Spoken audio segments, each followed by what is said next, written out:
Live and on tape from the Silicon Valley, this is the Daily Disturbance, hosted by Dave Daba, ripping on players, coaches, and bad front office management. The Daily Disturbance starts. Okay, here we go. 5, 4, 3, 2, 1, go! Coming up on the Daily Disturbance, the Dallas Cowboys have officially forgot how to play defense. Plus, the Buffalo Bills prove something I already knew, which was they are, quite frankly, not as good as everybody thinks they are.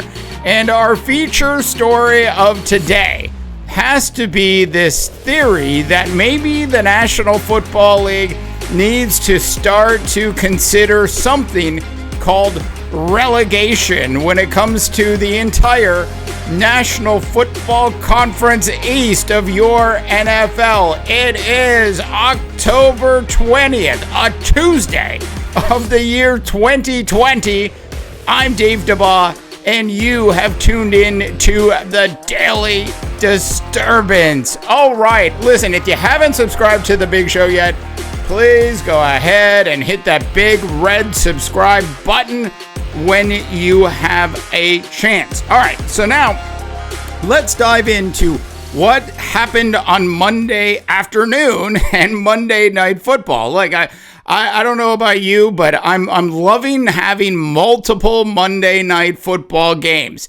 We're going to start with the Chiefs at the Buffalo Bills. Now, I think it's fair to say that there was a lot of rain. It was just under 50 degrees. And quite frankly, to overjudge Josh Allen at this point and the performance that the entire Buffalo Bills team put on would be a little unfair. But when you look at what's happened to the Buffalo Bills in their last two games, you can't unsee what the Tennessee Titans did to them. You can't unwatch what the Kansas City Chiefs did to them. Look, it was raining as much for the Kansas City Chiefs as it was for Josh Allen and that Buffalo Bills offense. The difference from a quarterback rating perspective in this one was the guy that's getting $500 million had a 128.4 quarterback rating in that particular game on Monday Night Football. Whereas Josh Allen, who was at home, who's supposed to be used to these bad conditions at this point, look, it wasn't even like below, it wasn't freezing. This wasn't sleet coming down. Josh Allen put up a whopping and disappointing, if you're a Buffalo Bills fan, 73.4% quarterback rating in that game on Monday Night Football. Look, the Bills ran the ball a ton during that game, and really it was the only way that they were going to be able to get anything sort of accomplished. Look, a ton of runs for the Buffalo Bills. You want to know what that is? That's 23 carries for the Buffalo Bills. That is considered a ton of rushes for the Buffalo Bills this year. Whereas the Kansas City Chiefs ran the ball 46 times in that particular game. So I'm just saying, when you look at this game and you really want to come down hard on the Buffalo Bills because of the weather, well, you really can't come down too hard on them because, yes, it was bad weather. But what you can't unsee is what happened against the Tennessee Titans. And for God's sakes, the Kansas City Chiefs played in the same weather conditions as the Buffalo Bills did. What did we learn? We learned, obviously, that the Kansas City Chiefs are a way better team at this point of the season than the highly hyped up Buffalo Bills. All right, so moving on to the other Monday Night Football game. Now, look, I don't know if you know this, but the worst defense in the National Football League so far this year, and there are some bad defenses in the NFL so far this year. You've got the Minnesota Vikings, my Minnesota Vikings, who are giving up 32 points a game. Hey, Mike Zimmer, that's what happens when you let basically 80% of your defenders walk out the door in one season. Because that's what happened in Minnesota. Like, literally the turnover of players on the defensive side of the ball in Minnesota is immense. Now, that can't be said about the Cleveland Browns, who are also giving up over 30 points a game, as are the Atlanta Falcons, and we all know what happened to Dan Quinn a couple weeks ago. Look, even the New York Jets have a better defense right now than the Dallas Cowboys. Look, the Jets are only giving up 30.8 points a game. The Cowboys are giving up an astounding 36.3 points a game. 36.3 points a game are the Dallas Cowboys allowing other teams to score.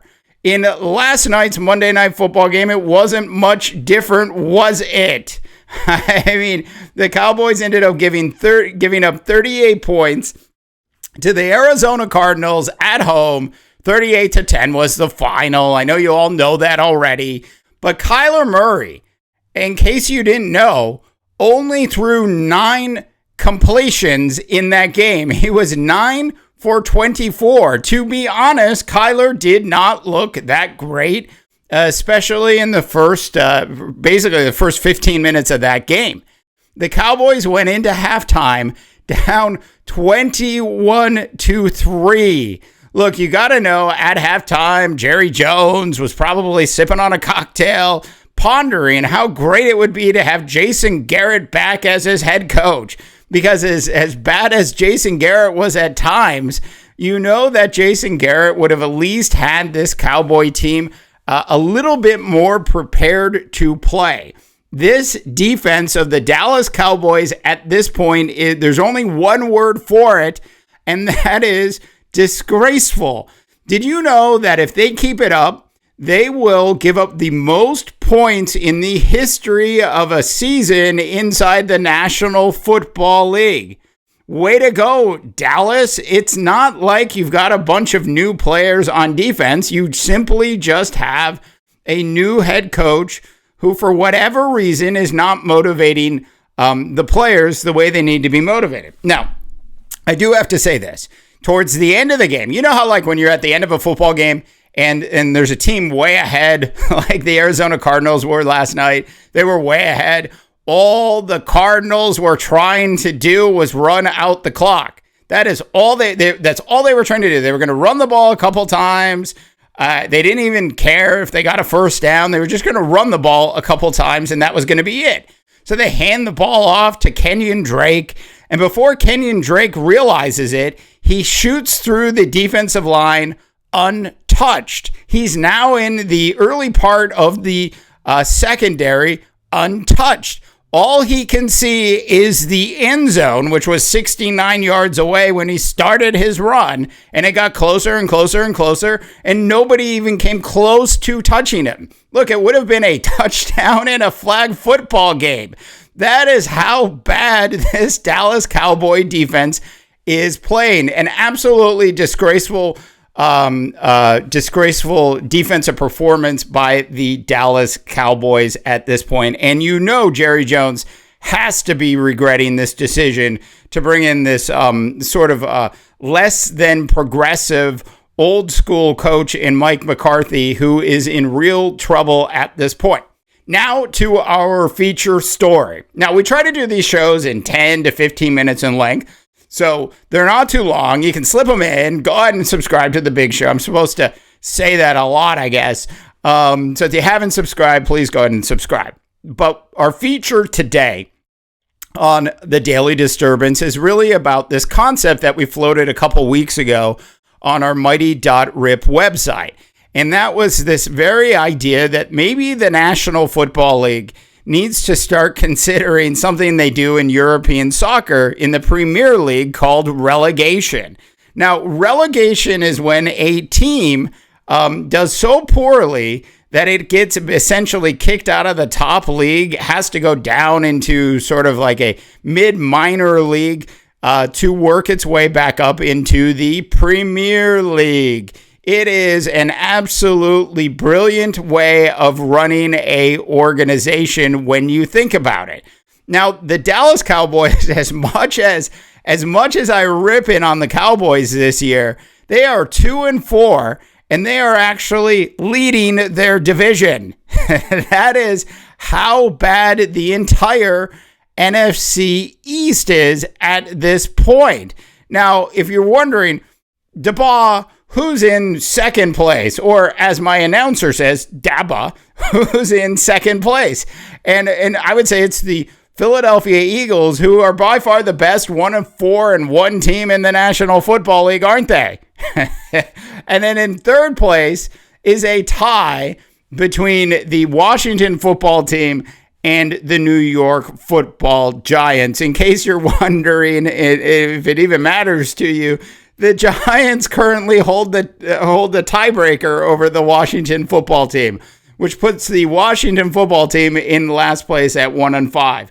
There are 6 teams in the National Football League going into Week 7 that have won more games than the entire NFC East combined.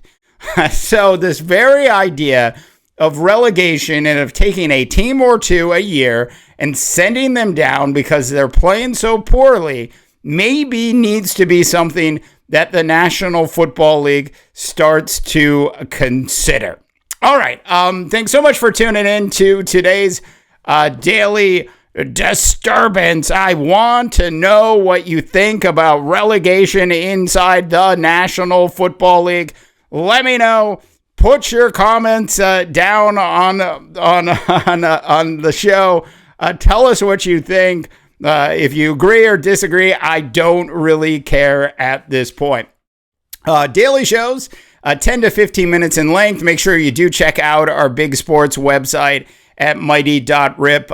Some pretty cool stories so far this week. We've got a letter to Woody Johnson by a viewer who wants to actually run the New York Football Jets. We also have a new article out on Tua time, as that was the big sort of announcement earlier today, as Tua is going to be the new starting quarterback of the Miami Dolphins in 2 weeks on November 1st, when Tua and the Dolphins are at home against the Los Angeles Rams. So we've got all of that on the big mighty.rip website. Check it out. It is a really cool alternative to some of the other sites that you get your sports coverage for. For the Daily Disturbance, I am Dave Daba, wishing you all a fantastic rest of your sports viewing day. The Disturbance is a production of the Mighty Rip Podcast Network. Okay, gun properly.